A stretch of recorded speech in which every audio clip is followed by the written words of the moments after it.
Ooh, might make your head blow off. Hey, yo, it's a talk show host, Kaynah Lassitter. Join me for an episode of Relations, the most lit hour of adult conversation. Hold up, you know you can't forget about me.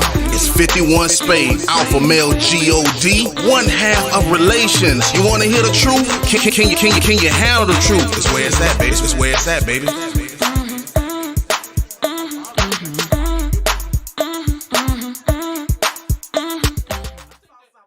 What's good? Welcome to an all-new episode of Relations. My name is Kaynah Lassitter. It's your boy, Alpha Male G-O-D, 51 Spade, a.k.a. the ninja you love to hate. I'm in the building. You know how we do it? It's 2 exciting topics, 1 hour. So let's get started. The 2 topics tonight, the first one is going to be the sexual marketplace. Buying and trading sex, which we've never talked about on the show before. Of the goods. This is going to be fun. And then narratives of delusion, often created by women, but sometimes by men. But it'll be mostly a conversation about women and the way we create narratives without really knowing facts, based on the things that have happened to us. So let's dive into that conversation first, and let's end with the sexual marketplace. Okay.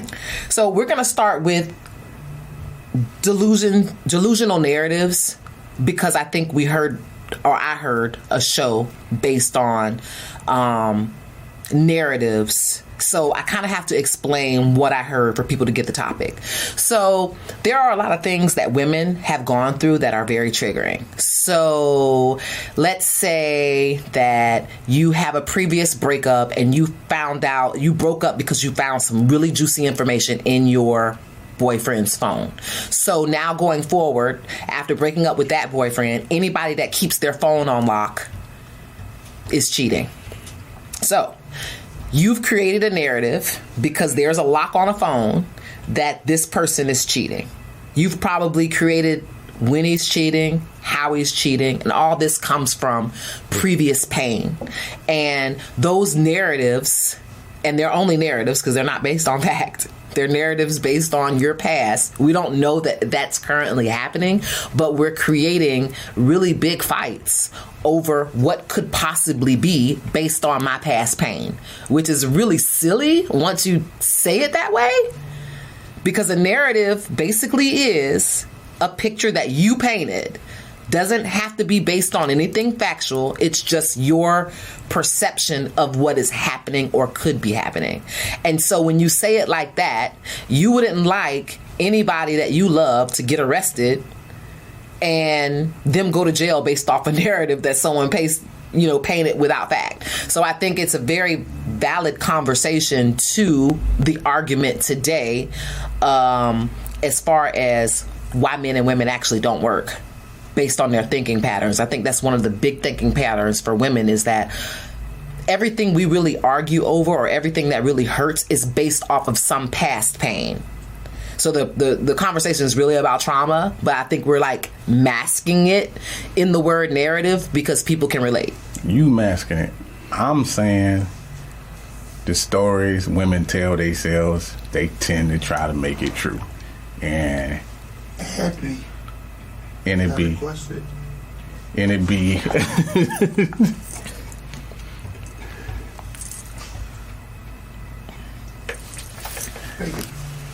be I feel like it's stories that women tell themselves, and it's mainly just based off of fear. I mean, but why wouldn't it be? But you saying that kind of fuels the fire. Because if I'm thinking here and you're like, okay, that type of behavior is based on fear. I have a right to be scared of a motherfucker that cheats. I have a right to be scared of a motherfucker that has a gambling problem. Whatever these red flags are or these triggering things are, that my trauma now is valid. I'm not saying that the pain of our past isn't valid. But what I'm saying is to paint a narrative based on that past and putting it on someone else, that's wrong. Because every person isn't a cheater. Every person isn't a drug addict. Every person doesn't have these bad habits that your past boyfriend had. So painting the narrative based on a trigger is really stupid, because the phone could be locked based on the fact that last year he lost his phone in the club and he had his banking information because he didn't have a lock on his phone. Not only was his phone compromised, but his everything was compromised. His banking information, new pics. There could be a reason, a very good reason, why there's a lock on his phone. So for you to paint a narrative, oh, you got to lock your phone and you must be cheating, is wrong, because that's not based on fact. Just ask why there's a lock on the phone. I would say, well, I'm uncomfortable with that. You have a lock on your phone, and in my past experience, when you're locking your phone down, there's information that you're keeping from me. Now, I have a right to say that. I have a right to say that I have a trigger. That's okay. But to say you're cheating, I know it is because this happened in my past, is completely wrong. But I don't want to invalidate someone's true triggers. My phone was plugged up one night, and my phone, the wall and the bed are this far apart. So I had my phone plugged in the wall. I had my phone on the floor. Someone happened to text me, so I just rolled over and text them back. Now my phone's on the floor. That means I'm hanging off the bed sending a text. Happens to be that this is a triggering behavior for my spouse. Yeah, I was dating this girl, and she would always do that. Her phone would be on the floor, so I couldn't see it. So, she's texting under the table. So please don't do that. I mean, I understand those scenarios, but I ain't really talking about those. I'm talking about the scenarios that women tell themselves and stories that they create just in their own mind, and why their relationships tend to turn out to be a lot bad. Because if you often entering something with fear, then how can you expect a relationship to flourish or be good if you always thinking negative? Sometimes it's not always a negative things or of trigger or what I'm talking about. If you grew up in a household where it's like it's all women, and your mama is saying that, well, men ain't shit. Your sister is taught that men ain't shit. You hear like men ain't shit. See, nothing has happened to you, but you've often heard that men ain't shit. So when you're encountering a man, you making that narrative true from your standpoint of saying, well, I want to holler at you, but men really ain't shit. Yeah. You know what I'm saying? And then you're cropping every man into that category. Into that category. So the narrative now that you're painting can block your blessing, because now I feel like the negative shit that you putting out is what you're getting back. Is a negative shit that you get back. For and sure. then that's how you have a lot of women that be like, well, I can't find a good man. There ain't no good man out here. Well, you spoke that in existence. You manifesting like what's actually going on. So that narrative now, you actually believe it. It's in your mind. And on top of that, you're going to attract those same type of things. You're not even unlocking your mind enough to the point to, if something was good in your face, you would sabotage it. You would sabotage it because of the narrative that you've created in your mind. Exactly. And that's the same thing as what I was saying. You saw something, and now you've created a whole storyline behind it. But I think more what you're talking about versus triggers is you're talking about the energy that you're putting out into the world.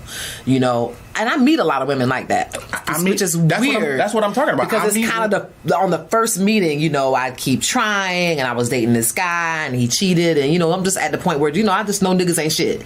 You know what I'm saying? And this is the conversation that we're having continuously. Exactly. So you wonder if you're having that conversations not only in your mind by yourself, but you're having that conversation outwardly with other people, then that's exactly the type of person you're going to attract. But I want to be careful, because in past shows, you've always stuck by this narrative that we fish out of the wrong pond.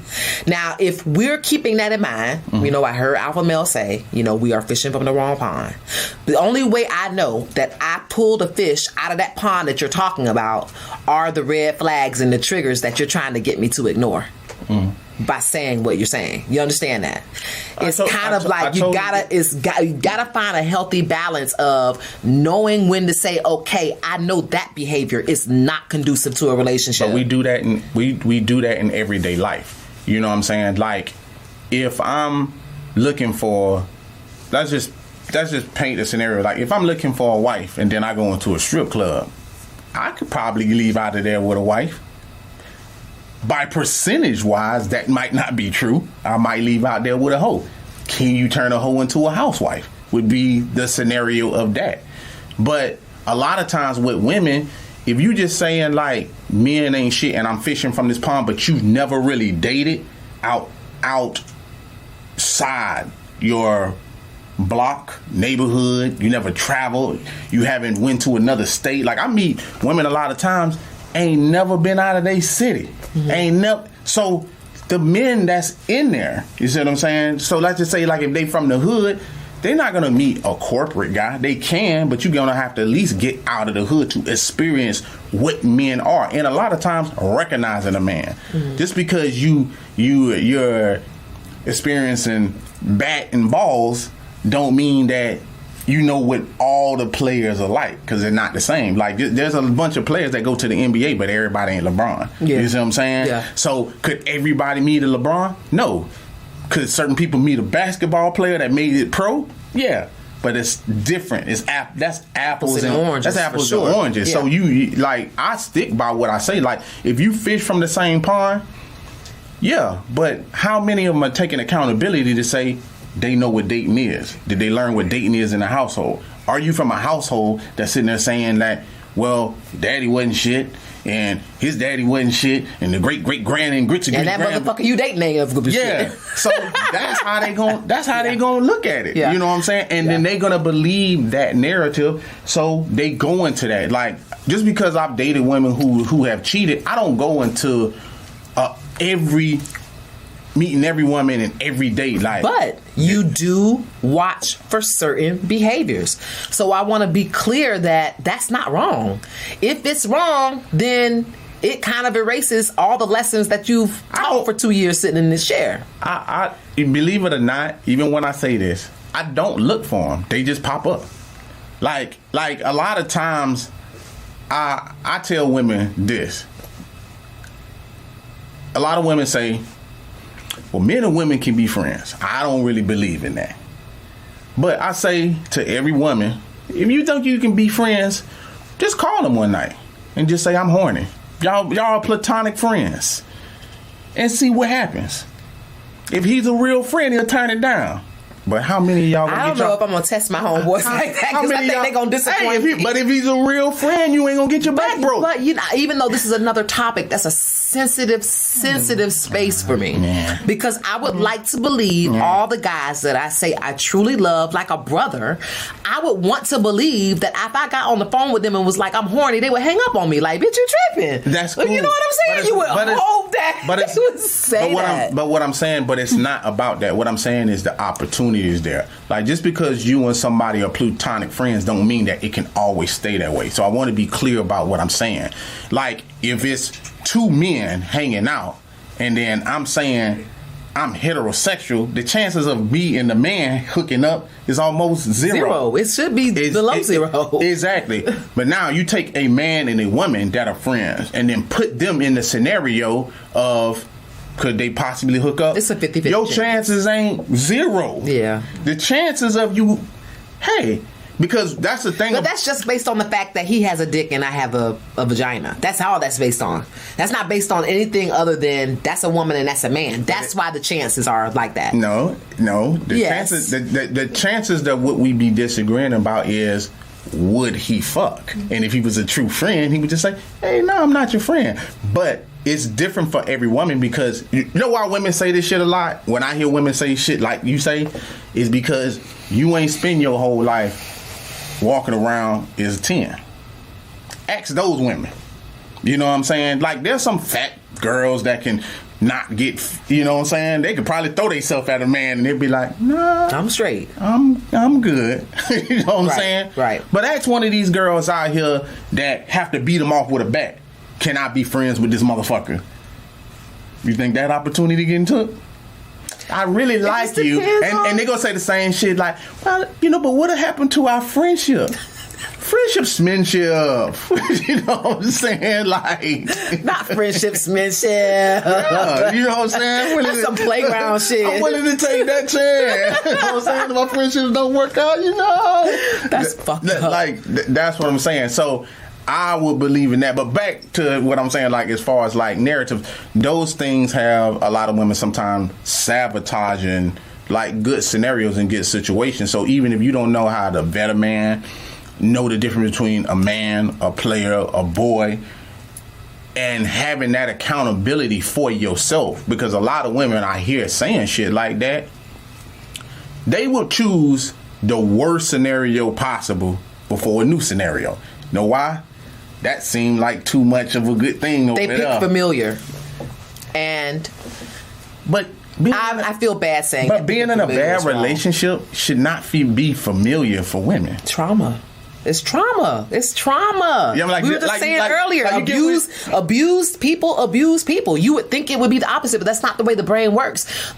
We are people who adapt, just like chameleons who are different in different color backgrounds. They change color to match that background, and so I think human beings are a lot like that. If you take a little girl that was molested at 10, you would think she would go the opposite way. That doesn't always happen. She becomes very promiscuous and makes bad choices. Little boys who are touched end up touching other little boys. So you have to understand that hurt people. This is all a conversation based on trauma. Point blank, period. Whether it's trauma that you experienced yourself or it's trauma that you saw your mom and your aunties going through, which is why you brought up, hey, you listening to a bunch of women say men ain't shit. That's real trauma. They didn't just was born and was just like men ain't shit. They were born and hurt. And that caused them to want to tell their little nieces and their daughters that men will hurt you. That's cool. But so we can't take that away. But everybody can hurt you. Anybody can hurt you. And it don't boil down just to men. By taking that scenario and going into the dating world and a relationship world, I feel like you're never going to find the right person. You're always going to attract that negative part. What I'm saying is take that negative part away and look at the good side of it, because every man is not a cheater. You know what I'm saying? Every man is not going to hurt you. Some men men can lead you. It can't just be a scenario of every man I meet ain't shit. If every man that you meet ain't shit, you need to evaluate where you at. This is what I've been talking about. Evaluate what you need to evaluate a couple things. You need to evaluate what your idea of a traditional relationship is. You need to evaluate. But when I say when I say you at, I'm not talking about physically where you at. I'm saying you need to evaluate where you're at, mentally and everything. Are you going to just bars to meet people? Are you going out of town? You understand what I'm saying? Are you experiencing different type of men? And most women, come on now, we gonna act like this don't happen. They like bad boys. For some reason, motherfucker can sit there and want to give you the world, and they're gonna be like, that's boring though. He just really don't excite me. But a motherfucker going upside your head, excite you? A motherfucker putting your life in danger, fucking you, then then going to fuck somebody else, and then coming back to fuck you unprotected and probably give you something. That's exciting to you? You have to really evaluate where you are and what you're doing and accept accountability. You can't just be one man hurt me, so every man ain't shit. Really look at the man that you dated. Look and see where did I go wrong? What can I fix? What could I look at for the situation to go a lot better? Don't come out this shit and just be no, well, this man hurt me, so all men ain't shit. That's what I'm saying. You got to be better than that. I've been cheated on by women, but I don't go to the next woman and be well, this bitch is gonna cheat on me, so fuck it. But there is in a certain way that you deal with women based on your past. Let's not pretend that no one walks into new situations with trauma that they don't want to go through again.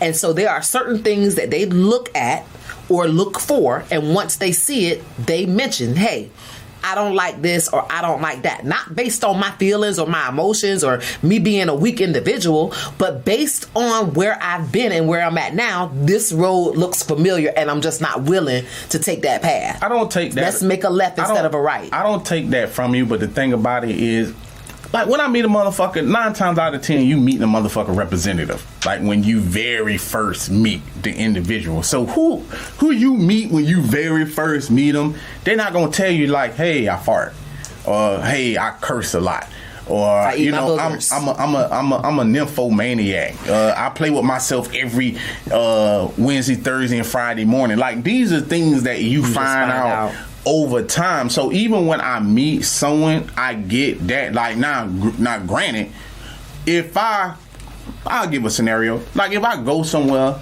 and then a girl sits down and she takes a shot, And then a few minutes later, can I get another shot? And That's then she takes another shot. Then she wants a drink. You get what I'm saying? Yeah. But to me, I didn't have to look for that. That automatically it manifested itself. Thank you. That's automatically coming out. And then at the end of that date or somewhere in the middle of that date, I'm ever like, listen, I don't really do good with alcoholics. So we just gonna cut this short. But now you've created a narrative based on her having 2 shots back to back in a drink when she could have just had a stressful day at work. And this is what we're talking about. You just did the thing that we're telling women not to do. You don't do well. Let me finish. No, I'm not saying not to do that. I was just saying what people do. Right. Yeah. Because that's valid. That is a perfect example. Yeah, I wasn't saying somebody not to do that. is having a couple more drinks than you're comfortable with. So in your mind, this is the behavior of someone who has a problem. But by having that conversation, you might be uncovering that the person just had a bad day, someone just died. Now, if you didn't have the conversation and you went home and called your homeboys, be like, yeah, I ain't gonna see that bitch no more. Like, I left right after. Like, you didn't even talk to her. What? You just saw her have those drinks, and in your head, that person's an alcoholic. You don't have the conversation. You leave with the narrative that person is an alcoholic, not even giving her a chance to tell you, you know, my best friend died yesterday and I'm trying to just relax. But because you weren't mature enough to say, listen, you know, I noticed she had a couple more drinks that I'm comfortable with. You know, what's going on? And asking that question and having that conversation will keep you from creating a narrative. And I think that's the message that I want to give the women. I don't really want to tell them to ignore red flags. Yeah. Or ignore behaviors that are triggering. I want them to be able to have a conversation about it and find out if their delusion is actually, or their narrative is based on fact. But if it's not, they're delusional. But I'm sticking to also the shit that they tell themselves. So really, I'm not talking about the shit that the other person do. I'm talking about the story that they tell. And that would be you convincing yourself based on the drinks. Thank you. You just came up with your own narrative that person has an alcohol problem, and they might not. Yeah, but that's what I'm telling them not to do. That's what I'm telling them not to do. Right. I'm telling them, like, a lot of times when they use that scenario or any scenario about men, how they approach relationships, like, they need to take accountability for themselves and some of the narratives that they tell themselves. You understand what I'm saying? So that way you can start to recognize that shit. And at the end of the day, hey, there's a lot of motherfuckers that need therapy. Like, I would never say not to get it, because you can have trauma that set that tone for you to start having those narratives, but you also have to take accountability for what are you doing to attract that. Like, I heard a woman one time say, well, what did I do to deserve motherfuckers that are not worthy of coming up to me and approaching me and asking me out for dates, this and that? And that's when you need to really look at yourself, because there are, like, me, for example, like, motherfuckers don't really approach me like that, like asking to borrow money and shit like that. Like, I have that type of personality. Well, maybe that just comes off on me. Not ask him. You see what I'm saying? Nah, if it's a motherfucker that's constantly trying you, asking you for money, taking you for money, you need to ask yourself, what is it about me that makes people come to me, then automatically start saying, "Hey, let me borrow like $500." That's my love. That's who I mean. So what are you doing that makes them come straight to, let me take you for some money, and then 9 times out of 10 you probably don't even get the money back. And see, this is my come to Jesus moment, because that was a narrative that I had in my head since, I don't know, my first high school boyfriend, because I would give him my paycheck to flip. So in my head, the funny thing is, I mean, I can't do nothing about it now. You know, but when that happened to me, I went forward in life like motherfuckers always gonna ask for something. And it turns out that they always did. They weren't always asking for my check to flip. But that has been a continuous narrative for me in relationships, is that I was the breadwinner, I was the earner, and I took care of the person I was with. Even the guy that I dated that had more money than me, I kept a jar and, like, threw extra cash in it, change or whatever, and he would collect that jar, cash it in. He had more money than I Period. So he had more money than And somehow I still attracted a person who had more money than me. I still attracted a person that would take from me. So it had to be the energy. It had to be. It had to be the energy that I had been putting out since I was 17, 18 years old, dealing with men like that. So have you seen because the how do you therapist? meet a man with more money than you that still you're giving to? I watched this. That's crazy, right? I watched this episode one time of the Flintstones, and I remember Fred saying, "Do I have sucker written on my forehead?" And he looked in the mirror, and this sucker just came straight across. And whether you believe it or not, in this cruel world that we live in, you probably got the word sucker on your forehead, and a lot of times, but that's.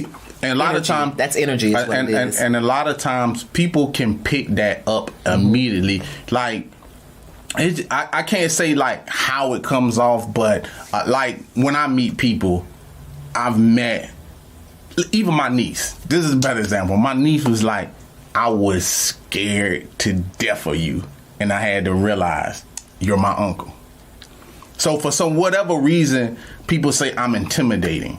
So when I'm in a room, it's just something about me. But I don't put off that type of energy. I beg to differ. See, that's what I'm saying.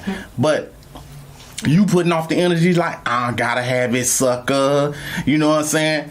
It's one of those things that someone like, I can take her for everything. Like, even when you like in Vegas, and they probably like walk up to you and be like, hey, you want to take this happened in Atlanta. It happens everywhere. You know, did you get got? Yeah. See, that's what I'm saying. You got sucker on your forehead, and you got to find something to rub that off. Well, this is the argument that I have with that. Since it's been happening to me over and over again, that I end up with people who take... How do I get away from that energy or putting out that energy when it's something that has followed me around for so long that it's something that I'm constantly watching for? It's kind of like on the highway. I know I don't like big semi trucks. So the whole time I'm on the road, I'm making sure in my rear view it's not one coming up on me, and I'm looking forward to make sure if I'm coming up on one that I'm far away and I zoom past it. That's the same thing in relationships. You know what you're scared of. So those are the things you're going to look for. But at the same time, if you let fear manifests like that, then you're putting out the energy. You're gonna attract it. So I get the law of attraction. I get all that. What I'm trying to figure out, since this is kind of a help show, a self-help show, how do you avoid that when you gotta look for an accident so you don't run into it? You gotta be aware. You know what? So it's kind of weird. It feels weird to say don't pay attention to red flags or triggers or don't. No, I'm not saying don't do that. But what I will say is this. You need to recognize your weaknesses. And a lot of times, everybody, they got Indians and chiefs, and everybody can't be the same. Like, you have to recognize, like, what you are. You have certain people who are leaders. You have certain people that were followers. You have people that pick up trash, and you have the person in the office. Like, you have to recognize who you are. If you're not a good negotiator, you would negotiate. You would get somebody to negotiate. Right. If you don't do your taxes, not everybody, but if you don't do your taxes, you get a tax person. Right. So if you're the type of person that's like, damn, every time you need a bodyguard or you need someone, in your case, you need a man, you know what I'm saying, that would navigate you through those times that where you don't feel comfortable saying no, he'll say no. There's someone in the room that'll be like, no, thank you. We ain't got You know it. what I'm saying? So that's the best way to kind of get into that scenario to do that. And that's just like to help you. And for women who paint those scenarios and really believe those stories in their head that are hurting them, you know what I'm saying? And always going towards, you know, not too long when I met this woman, and she was like, she recently found her man in the bed with another woman, and she was like, he was using my car, I'm financing him, all this type of shit. And what I realized by talking to her is she still wanted to be with him.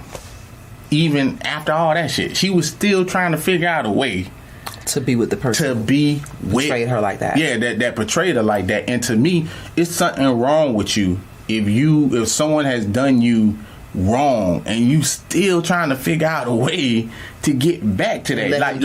Like you done painted a scenario in your head that y'all think that you think this is gonna be a happy outcome if you just if I just try to change him, maybe if I do more, maybe like this type of shit. And there are narratives. We've been talking about red flags and stuff like that, but there are narratives that are exactly the opposite. You definitely have a bad apple, and that you've created a narrative that he's a good one. So the stories they tell you, these are narratives of delusion. And the crazy thing is, I have more friends who have done that than the other. No, the crazy shit is, and a person that will really look out for you and not treat you like that, you don't want nothing to do with it. That's the crazy scenario right there. Like the person that actually wouldn't do that to you, women don't want.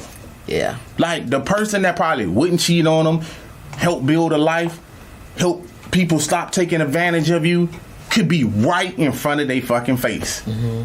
And they gonna go home boohoo crying about some motherfucker that cheated on them, caught them in the bed, took their car, took their money, and this is who they trying to fight to go back and see. Yeah. And turn down the guy that's like, listen, honest. Thank you. That's the crazy scenario. But this is based on a narrative that I'm not going to be able to put my finger on, because I think that is from very personal trauma, and it's who they see when they look in the mirror. I don't think they see or know that they can get better. I've been in a situation that was clearly bad, clearly bad, but the fear of never finding someone who had all his great attributes scared me. Damn, I finally got someone who asked me about my status. My abuser was the first person that said, "What's your status? Have you been tested for HIV?" The guy that treated me the worst was the first to have an intelligent conversation with me about getting tested. Let me ask you a question, though. Your boyfriend before that, was he equal or equivalent to him? No. And see, that's the problem. Your bar was already set low. So by your bar already being set low, he could do anything to impress me. Thank you. Anything he said would impress you. Like when I was just listening to you talk, I'm sitting here like, you worried about someone asking you about an HIV thing? Yeah, at that age, and you impressed by that shit? Yeah. Like, but you have to count everybody else I ran into that didn't even go near the conversation. This is the first person. But you know why? Let me finish. When your bar is low, I wouldn't actually, I'm agreeing with you, but this is the reason why I'm combating you on it. I don't even feel like I feel like, yes, my bar was low, but I don't feel like he was anywhere near that bar. Even though he was a bad guy, I don't feel like he was anywhere near the pits that I was in before him. Gotcha. And the reason why it was because he showed me men could be better. Not all men are sagging their pants. Not all men are corner boys.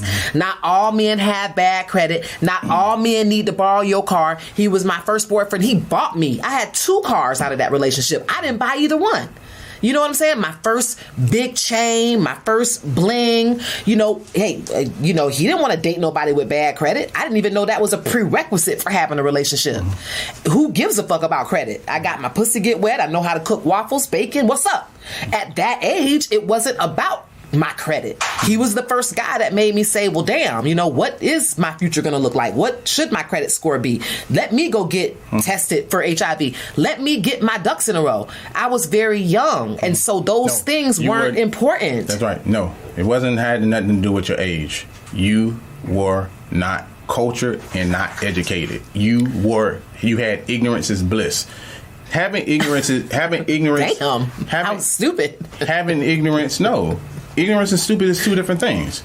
You know what I'm saying? When you don't know no better, you can't do better. You know what I'm saying? Yeah. I was, and the reason I'm going to show you the scenario that you're talking about, because that scenario, that's what I'm saying. Like, just because he asked you about AIDS test and what your and credit, that he didn't fuck me right away. He was willing to wait. He did all the right things to make me feel like the bar was high. Gotcha. See that scenario? This is why we're talking about this, because you're steady trying to defend. You're steady trying to defend some shit I'm telling you ain't right, and I'm going to tell you why it ain't right. Okay. I watched just like if most people that watched Paid in Full, on there, Ace goes in there, he runs into it, which is about to be his supplier, which is a drug dealer.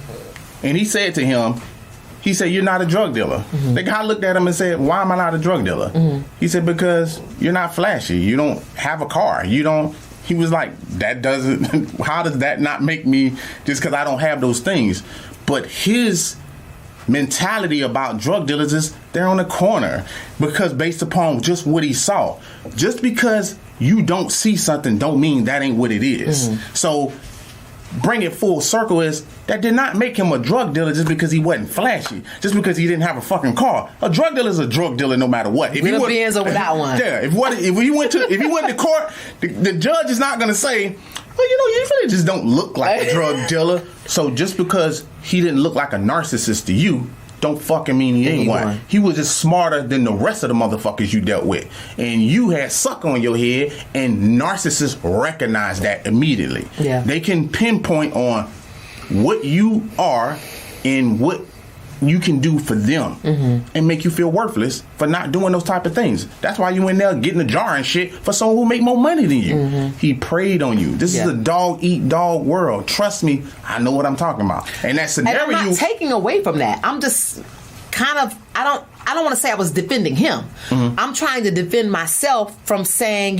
I didn't willingly or knowingly choose ignorance is bliss. A bad person. It's not like his first day with me he choked me. You know what I'm saying? I was months into the relationship when I got choked. I was months in the relationship when I got slapped. He did everything right in the beginning to make me feel like I chose a better person, and I was really scared of losing that and then going back to what I had previously, which was a corner boy. I'm like, I finally don't have. And the funny thing is, the story that he just told, saying just because he doesn't have a car doesn't mean he's not a dope dealer.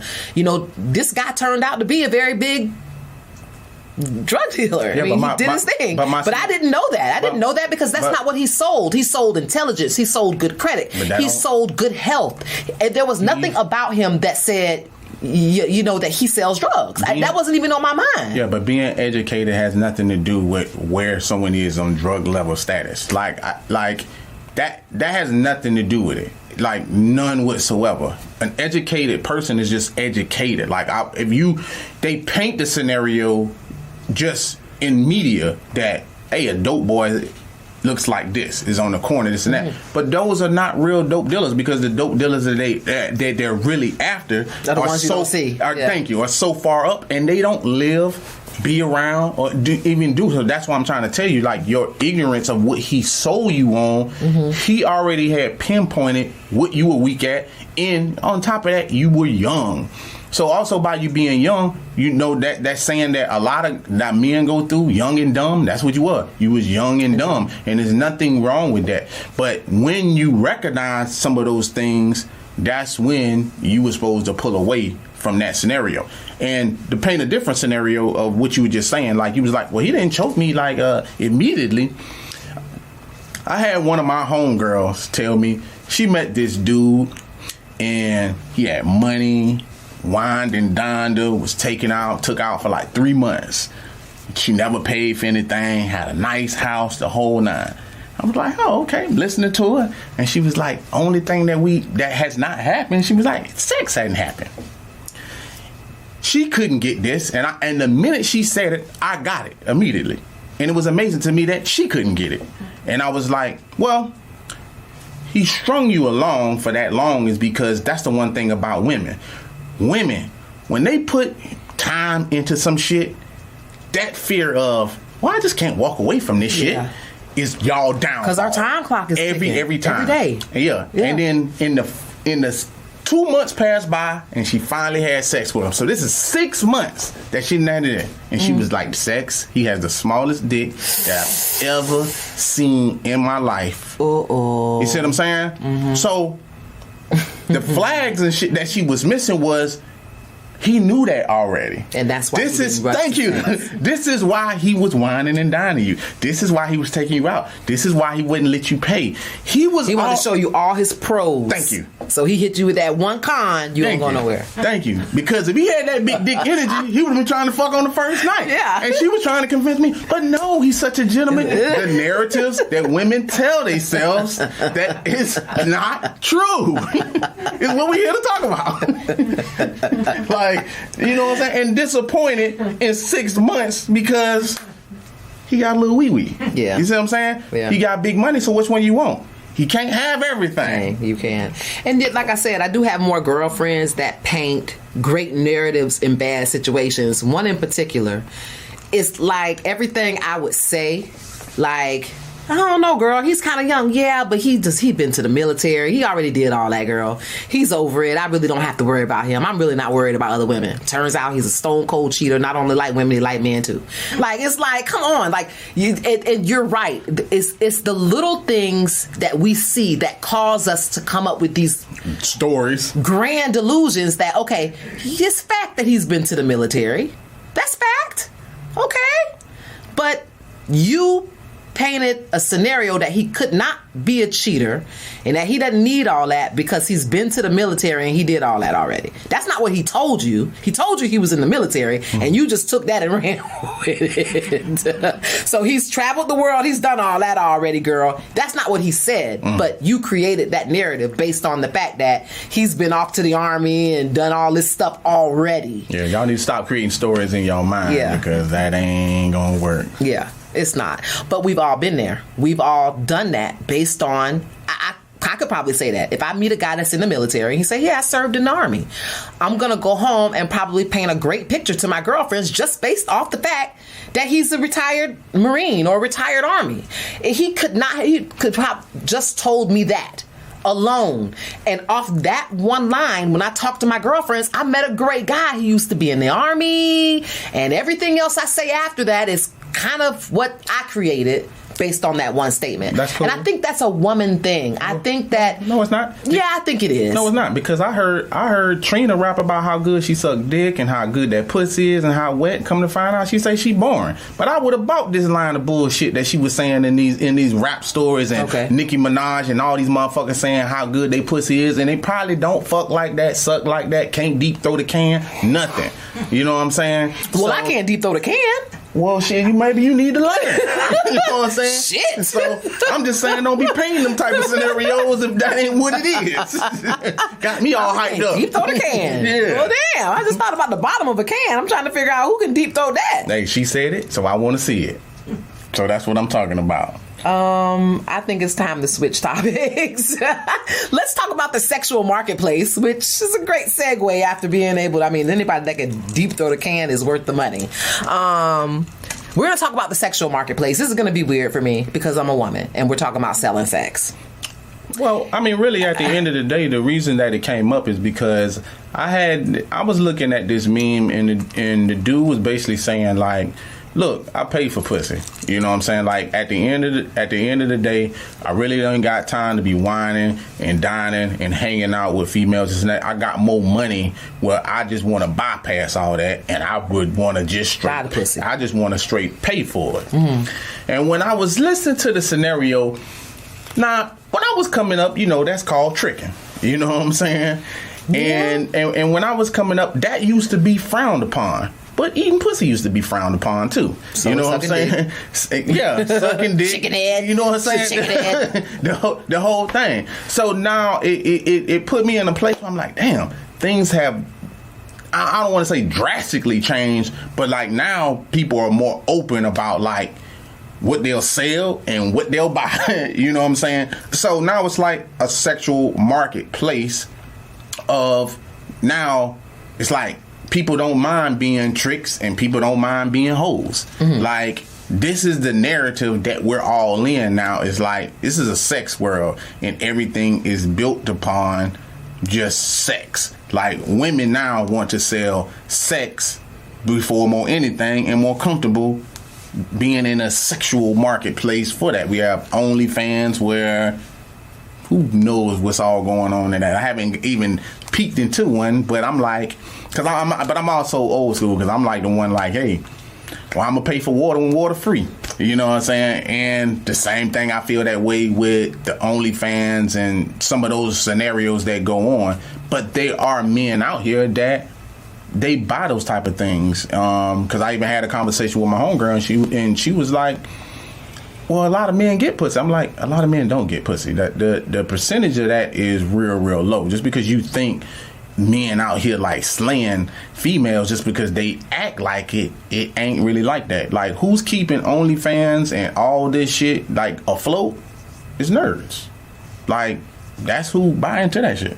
Like, yeah, because they're not getting the action any other place, so it's kind of like that's where they go to get their action, so they're going to be willing to pay for it.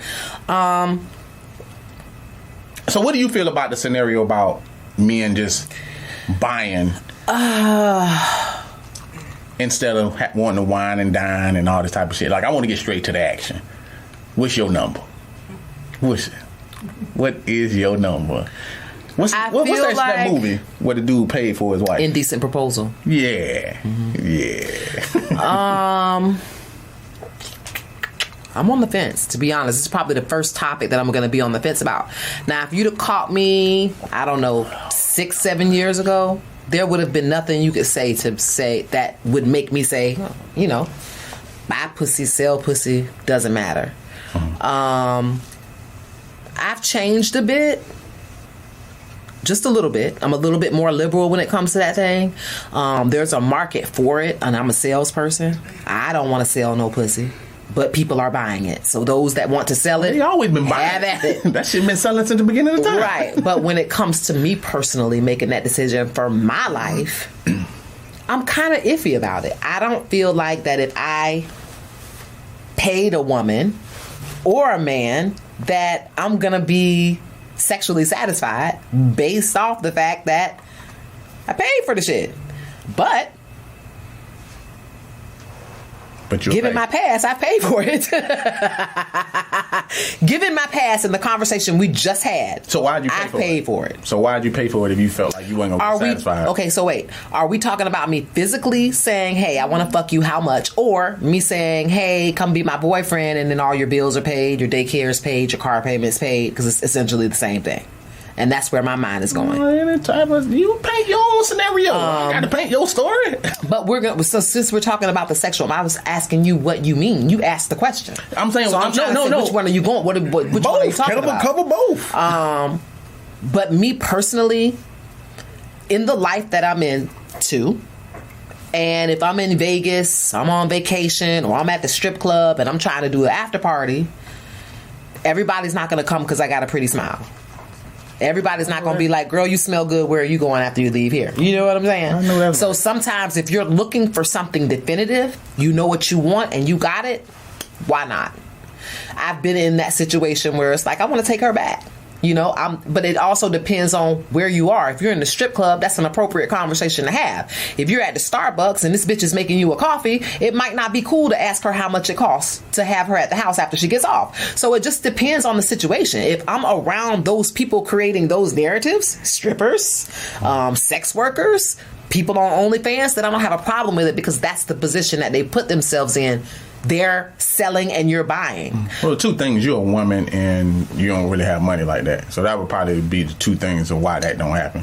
What? What you just said about why you feel comfortable with a stripper versus like someone that someone with money, somebody in the mall or at Starbucks, but someone with money don't give a fuck about that. Exactly. It don't. So that's why I said that. But I'm saying still, you still would be looked at if we're talking about that. That's still ash-holish. Yeah, but rich people are I don't give a fuck, rich or not. I don't give a fuck. I will curse a motherfucker how much money you got. If I'm behind the bar and you're propositioning me, but we're not that's bullshit. Yeah, but we're not asking what happened. All rich people are looked at is what though? They looked at as assholes. Exactly. That doesn't make it right. I didn't say whether it was right or wrong. But often you do though. Often you don't say it, but often the defense or the rebuttal to something that I say is, well, rich motherfuckers don't give a fuck. Them motherfuckers get put down like everybody else do. Them motherfuckers get cussed out like everybody else do. Yeah. And you know what they get just like everybody else get? Bad fucking karma. Your money doesn't give you the right to walk up to someone who is not a sex worker and proposition them to pay them to have sex. That's fucked up. Yeah, but the world that we live in does not require what is right or wrong. We don't live in a world of right and wrong. So that's why that scenario, what I'm talking about, is like, that's why I said, like, it doesn't really matter. You're not going to think like that because for one, you have to be rich to think like that because you don't know. They often say money brings a different side of a person out. And when you don't have it, you can't really say what you'll do or what you'll be or how you'll be. You have to be there to know how it is. And a lot of times, even people who even get money, they stepped on people to get money. So offering money for sex isn't looked at like for them. Like even when you take like our last quote unquote president, that's why he's saying shit like grab him by the pussy because that's how he fucking feel. You understand what I'm saying? But he also come from what? Money. Privilege. You see what I'm saying? He has money. So how we view him, and no matter what someone says about him, does he care? No. He like he's living his life to the fullest. So I'm saying, I was just saying that I understand why you feel that way, but to be where their mind is, you would have to be making that shit for it to say like what you do, this and that. Now, the flip side of that is, like I said, you're also a woman. Women have this way of rationalizing shit because you are probably the person that would be getting asked for proposition. See, it ain't like that for men because men ain't really getting offered money to fuck. You know what I'm saying? I'm not saying it's not happening, but I'm saying like, but we don't walk around and a female just approach us and be like, oh shit, you look good like for the night. How about 5,000 or 10,000 for the night for you? Like, how many men you think that's happening to? You see what I'm saying? Yeah. Like, women ain't buying dick like that. You know what I'm saying? Because women control the sex trade, not men. You know what I'm saying? And when I say control, I'm just saying like the access to it. So they are putting those numbers on it and blocking those numbers and shit like that. And I'll say for me, like when I heard dudes say that, I was saying to myself, like, yeah, that's tricking, and he's entitled to do that. But now I'm also thinking about me and how I would, and the very first thing that you just said, my level of respect for that person is almost going to be minuscule because that's just how I'm going to view them now, is they're just a sex worker, and I probably won't show them that much respect. You know what? I think nowadays we're kind of screwed because now I'm thinking about just the regular people that I've come in contact with who don't present themselves as sex workers, but at the end of that date, my light bill due, or you just having a conversation with them. Yo, we going out of town for the weekend. We'd like to bring you with us. Well, like, I'm gonna be missing work, so I make at work about $150 a day. Can y'all cover that? Like, it's like, it's really weird nowadays because even the women that you meet or men that you meet that are just basic, don't have an OnlyFans page, just got a pretty basic life, do a regular 9 to 5, got a couple kids, they still have found a way to be a part of the sex trade. I know because I've been the person on the other end of the phone saying, hey, come spend some time. And it's like, I could do that, but like rent due next week. They're not saying, hey, give me money, but they're letting you know I can come, but you got to look out. Nah, they saying that.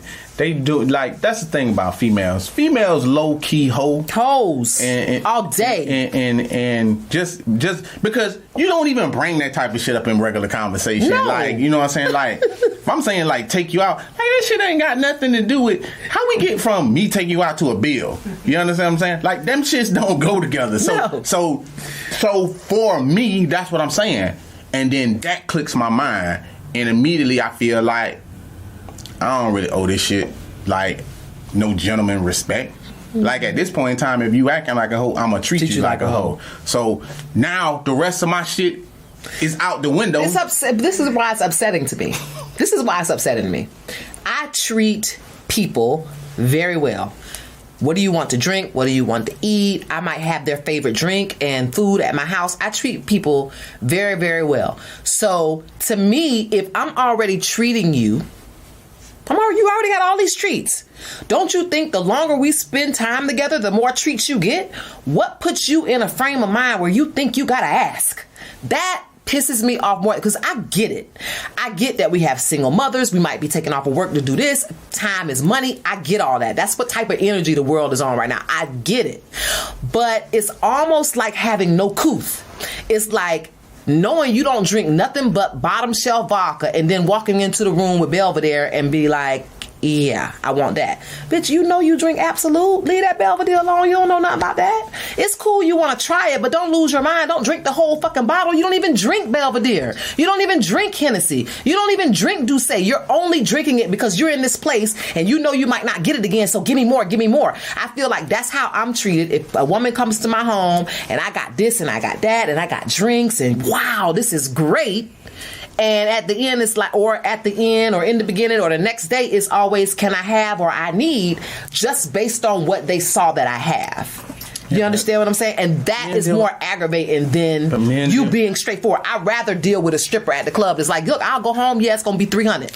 You got it all day. I'd rather give her the $300 than the slick bitch that's at my house seeing what I got. And now it's like, hey, I really want to come see y'all, but I can't take off a word because rent is due. Just ask. I would respect you more if you just say, look, you know what I'm saying? I need this or I need that. Just ask. Or, you know what I'm saying? Don't mask it in these small conversations about, you know, time is money. Because that's basically what it's boiling down to is I want to, but I need you to give me this first. Men deal with that shit all the time. Like, I think as a woman, because you new to this shit, like, that shit been happening to us since kindergarten. Like, women have been bribing shit, like, you know what I'm saying? Show me, I'll show you this if you do this for me. Like, show and tell. You know what I'm saying? Like, this shit has been happening to me. Like, that shit that you talking about, like, you aggravated about, I've been aggravated by that shit. Like, way back. Like, this shit ain't nothing new. And that's why I said, like, we approach that shit, you know what I'm saying, totally different. Mm-hmm. If you're gonna pay, should it be some boundaries and shit on that shit? I don't really know.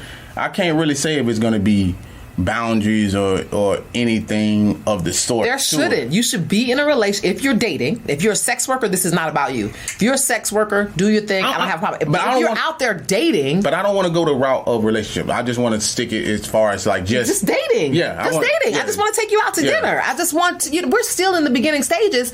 I feel like a woman should not be asking for shit for her time. See, but that's just you, because it's a bunch of women She'll right now. She'll get it eventually, don't you think? If a woman stays with you long enough, you're going to buy her a pair of earrings. If a woman stays with you long enough, you're going to know when her light bill is due. You're going to know that as her man. But some women don't feel that way, and a lot of women don't feel that way. You might be in a pool by yourself, because there's going to probably be a lot of females that's like, this is a stupid bitch. Like, I get like whatever I want. Like, I think a couple of shows back, I said, this woman said, I feel like dating, a man shouldn't be dating if he broke.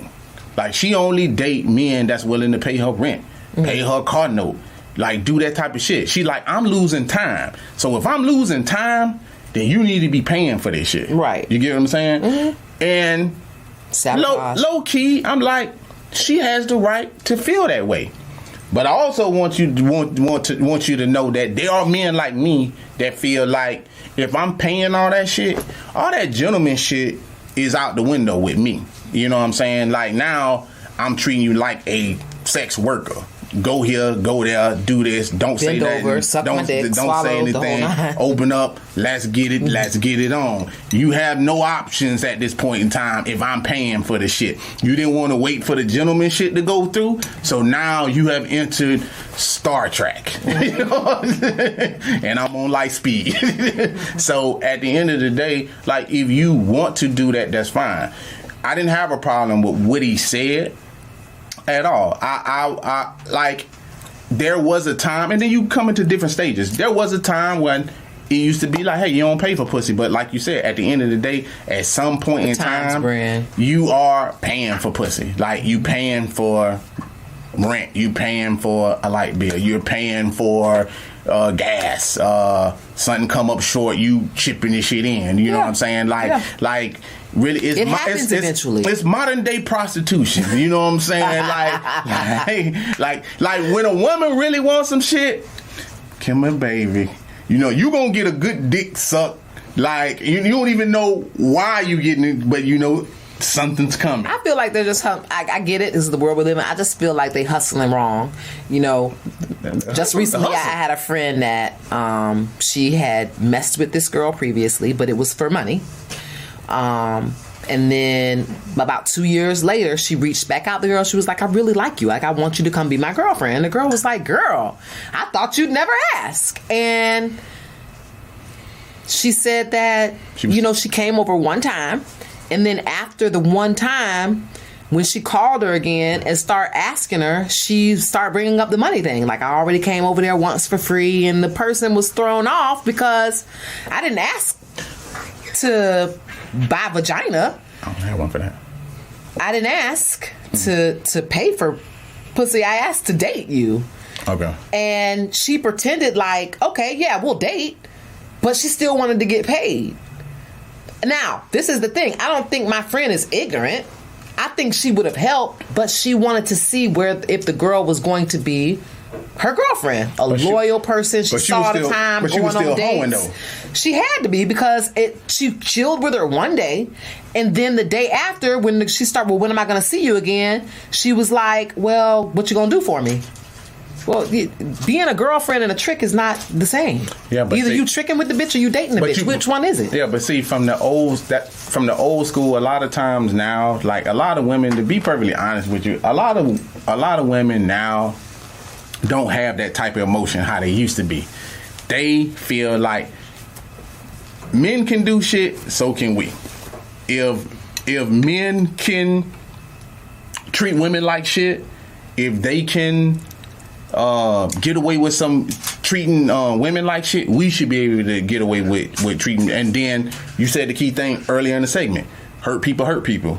So when they hurt, they have no issue hurting you or asking like inappropriate shit. Like, but they find ways to do it. You know what I'm saying? Like, if your friend would have been like, "Are you still hoeing?" If she would have just got down to you still selling pussy. You know what I'm saying? But to be perfectly honest with you, she probably missed key shit because a lot of people start leading with shit like, I'm looking for a place to live. I don't know what I need to do. I need to put in some extra time at work. That's them low key hoeing.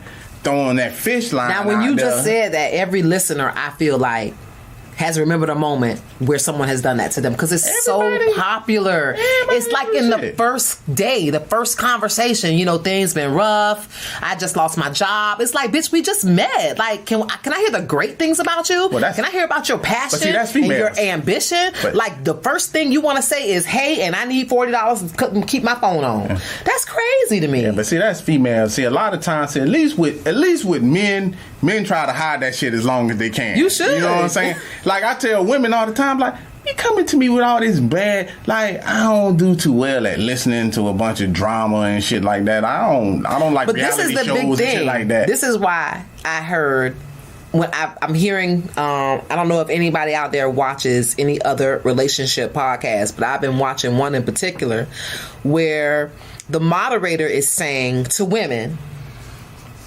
you should already be meeting men prepared to be a wife. You should already be meeting the guy with your ducks in a row. You should have your resume already completed when you're out there meeting men.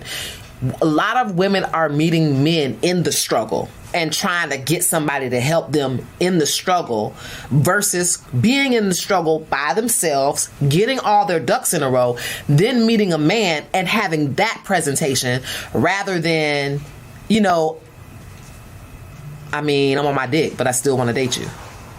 That's kind of weird. Like, for me, if I don't have any money, it's just not time to date. If I don't have my own place, it's just not time to date. If I don't have all my ducks in a row, then what the fuck am I doing trying to date anybody? Why am I on a dating site if I don't have a job?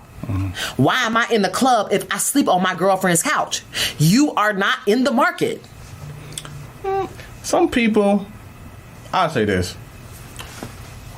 Delusion is a big thing when we're talking about this world. You know what I'm saying? Back to topic number one. Like that sounds good, but a lot of times, you know, hey, people tell themselves them stories, you know, and realistically, it's hard to tell a woman that because women feel like they should be taken care of versus a man. And this is where women get that shit twisted. They start dealing with men, but they're not men, they're boys. Because a man always want to lead. He always want to bring in the bread. He 9 times out of 10 don't even want his wife working. But most of them don't meet men like that. They meet boys, and then they start taking care of the boy, and he have no ambition, no dream, don't know where he going in life. You ask him where he gonna be in the next 5 years, and he gonna be like, why? Like, why you want to know all that shit? Man, you tripping. Go on with that dumb ass shit. So, but if you ask a man that, he gonna be like, look, I'm gonna be finished with school in 4 years. I'm gonna be in this apartment, probably gonna be in New York. Like a vision, a plan, this and that. And a lot of women don't ask that type of shit. They don't ask it because they don't have a plan themselves. And meeting a person with a plan would make them feel lower. But guess what? This is why I don't have no sympathy for this shit. You motherfucking women have been playing with Barbie and Ken since the motherfucking time you was born. And now you trying to tell me you ain't got no motherfucking plan? How? They got derailed. The babies, bad decisions. Well, guess what? That means you scripted, you went off script. Because at the end of the day, I also don't feel sorry for that. I'm trying to figure out in today's age why is having a baby more important than getting married and then have the babies. Like, the shit is fucking backwards. Mm-hmm. So, yeah, if you got derailed, well, accountability is what you need to be looking at. Looking at your goddamn self, because no one is gonna sell me on that shit. Like, someone sitting there saying, well, I got pregnant young and this and that. Like, you didn't lay down by yourself. You didn't, unless you got that pussy took, you was molested, raped, or some shit like that, you ain't got no fucking excuse. If you lay down with the man, both of y'all know the consequences. Like, I'm looking at First Take today, and the dude on there was like, hey man, I laid down with my wife. My wife got pregnant. We had triplets. I was like, triplets? I would probably want to kill my wife, but I can't fully blame her. But low key, I'm not gonna like her. You know what I'm saying? Because we just went from 2 to 5. Right. You know what I'm saying? And I'm in my mind, I'm sitting there like, damn. You know what I'm saying? Like, I'm a man. I'm gonna be thinking about money. That's 3 shirts, 3 pants, 3 set of shoes. Like 5 meals. Like everything to me is gonna be money. But could I blame her? No, because I would have to blame myself. It's accountability, because I would be sitting there saying to myself, like, unless she lied, you know, because you know how you women do sometimes. I took my birth control. Thank you. I took my birth control. My tubes are tied. Tubes are tied. Let me tell you right now, even with me, I don't give a fuck what you say. Tubes tied, you know what I'm saying? You on birth control. I don't give a fuck. Pull out game is strong or strap up is strong. Either one, I'm using one of those. But as far as just going for the okie doke and be like, oh, you can just go ahead and nut at me. No, thank you. You know, I'm just saying, I'm good off that. I don't want no parts of that shit, because I could be the one with the triplets popped up. You know what I'm saying? And I just can't do it. So when you dealing with any of those situations, and especially with your friend, she probably just missed all the flags. I don't think so. I just think the person just wasn't. The person was not transparent. She was not transparent. Not transparent. And that would be the issue I have in the sexual marketplace, are those who are disguising themselves as just your homegirl, or, yeah, I want to date you, but they have an agenda. And that's to get all their utilities paid and taken on vacation every now and then. And that's a problem, because you're not being upfront with your intentions. And if this person, if she wouldn't have been so blatant the next day, like, yeah, I would go, but, you know, what am I going to get? Has she not said that, my friend would have spent more time in that situation. But I bet before then she was already saying shit. Your friend, like if that's your friend, them signs was, she wasn't transparent, but she was giving them clues. Shit, anymore, man, she just got a Scooby snack. Like, at the end of the day, bitches drop clues. I'm sorry. Like, you know what I'm saying? Like, they just do. Like, y'all find ways to do it. So that probably was not the first time she was saying. I mean, she was saying that she was in the middle of moving. She did say that, but that's not exactly asking for anything. Yeah, but that's just saying you're in the middle of moving. Yeah, but why is that coming up in the conversation just out of the blue? That's the thing that me. Well, no, that would come up if I'm moving. I'm packing and I gotta move soon. That's gonna come up in a conversation with the person I'm dating. I'm coming up moving soon, but when motherfuckers start saying shit like I'm moving, I don't know how I'm gonna get all this done. Like, I'm just looking for a place. I gotta do this deposit. Like, there's a difference between saying I'm moving and then dropping all this other type of shit. But that would be the problem I have. If you were saying, okay, what is your problem in the sexual marketplace? It's really not sex for sale. It's friendship and dating for sale, but it's for sex. It's sex for sale, but you're disguising it in the friendship or in the relationship. And I have a problem with that. That's hurtful because that's you taking advantage of a person who really believes that you like me. You want to be here. When the case is, if I didn't have anything to offer you, you wouldn't be here. You wouldn't have chosen to be with me if I wasn't giving you A, B, or C. And that's what I have a problem with. Because I've ran into that personally or a friend has ran into that personally where it's like, okay, this person, it's happened to me with men, wolves in sheep clothing a whole lot. And that happened to her in that particular situation where this is a person who sold her pussy the first time. So she knew by saying, hey, just come be my girlfriend. Like, I want to be in a relationship with you. That's a clear difference. And I felt like if she was trying to sell pussy, she should have just said, I'm really not down with that, but I'll be cool to come over for the same thing you gave me the last time. I would have respected that more. Because then it's clear to me that she's only she just wants to do this for the money. She doesn't really like me. And that's cool to know that, because then you're not wasting your time and your emotion. Well, you know why that comes up? Because you wouldn't vet right. Because like what you were just saying, like early on, like when motherfuckers like they'll pay for shit and then they not really saying like what it is.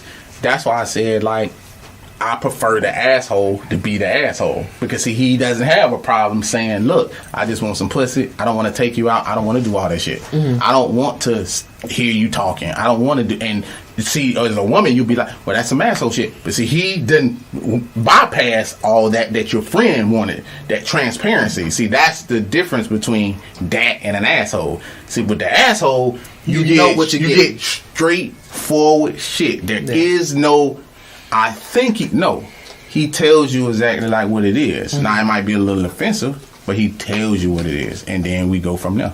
So it's very offensive. It's not a little offensive. It's very offensive but I'm saying if you're in the sexual marketplace, no big deal. You understand what I'm saying? But if you're not in the sexual marketplace, that's just unacceptable. Thankfully for me, I don't know how that feels, because no one has approached me and to ask me if they could buy my mouth or buy my vagina. Thank God.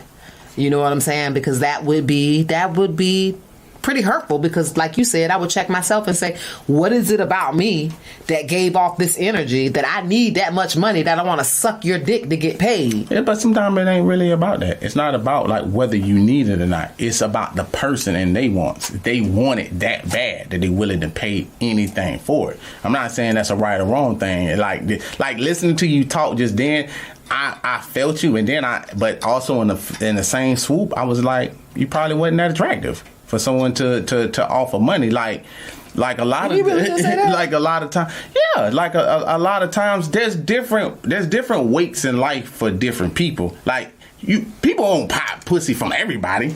You understand what I'm saying? Like, well, every man on the planet ain't cute, so there could be somebody ugly with pimples on his face that's fucking 500 pounds that would ask any bitch to pay for sex. What are you talking about? Like, everybody don't look like $1 million, and everybody ain't got $1 million. A lot of people, you just said that the people keeping OnlyFans afloat are the nerds. Those are the motherfuckers that's not getting pussy. But Nan one of them even approached me about no sex. I don't think it's because my looks. I think I just don't carry myself that way, and that's why I would be upset if someone approached me and offered me money. It could for sex. Yeah, it could be that too, but not being like.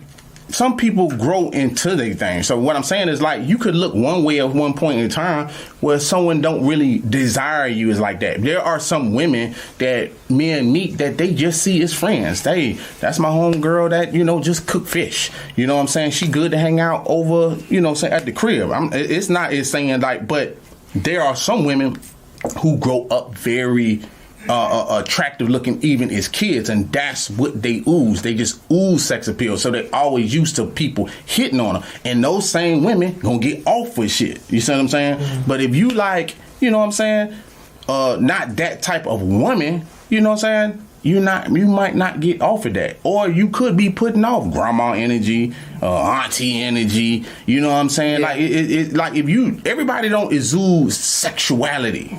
That's, you know what I'm saying. That's what I'm saying. And everybody don't exude common sense either.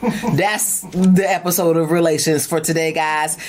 Make sure you follow us on. Are we gonna do a tap in tonight? I don't have one. You got one? No. No tap in tonight.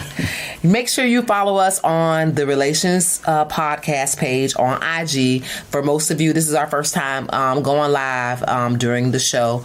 If you want to see full episodes, you make sure you go to our YouTube page. Subscribe to our YouTube page. We're also on Podbean, Spotify. Just subscribe to one of those platforms to keep up with the Relations podcast. And where they can find you at? They can find us on the Relations Podcast on IG and on YouTube. I said that already. Where can they find you at? They can find me on Facebook and IG. Just was talking about. You can find me on every single social media platform at Kaynah Lassitter. You can find your boy on both platforms, Twitter and IG, under 51 Spade. Hit us up. Don't forget, like she said, check us out. It's not going to be like every Friday, but check out and subscribe to the channel. Help us grow the channel, you know what I'm saying? Because that's what we're trying to do. Support us, because we're going to keep bringing you everything fire. And check, if you want shirts, go to Alpha Male God Creations on Instagram. Go ahead and follow that channel, Alpha Male God Creations. Spell it out for what you said, the slow people, just in case they can't do it. And if you can't do that, go to www.alphamalegodcreations.com. And like I always say about this time, peace.